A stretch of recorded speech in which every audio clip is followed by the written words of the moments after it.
அரியலூர் தமிழ்நாடு மாவட்டங்கள். அரியலூர் 1995ஆம் ஆண்டு மே 13ஆம் நாள் திருச்சி மாவட்டத்திலிருந்து பெரம்பலூர் மாவட்டம் உருவாக்கப்பட்டது. 2001 ஜனவரி 1 பெரம்பலூர் மாவட்டத்திலிருந்து அரியலூர் மாவட்டம் உருவாக்கப்பட்டது. பின்னர் 2002 மீண்டும் பெரம்பலூர் மாவட்டத்துடன் இணைக்கப்பட்டது. மீண்டும் 2007ஆம் ஆண்டு நவம்பர் 24 பெரம்பலூர் மாவட்டத்தை இரண்டாக பிரித்து தமிழகத்தின் 31வது மாவட்டமாக அரியலூர் மாவட்டம் உருவாக்கப்பட்டது. இது மிக 5 சிமெண்ட் தொழிற்சாலைகள் கொண்டுள்ள மாவட்டம்.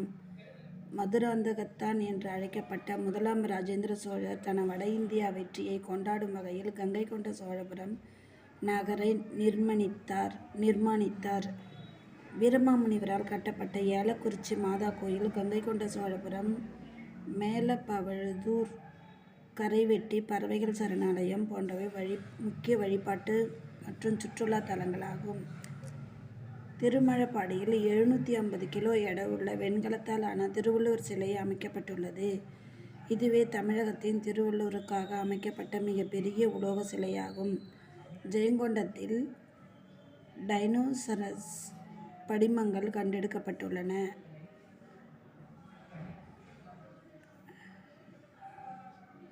அரியலூர் மாவட்டத்தின் சிறப்புகள்.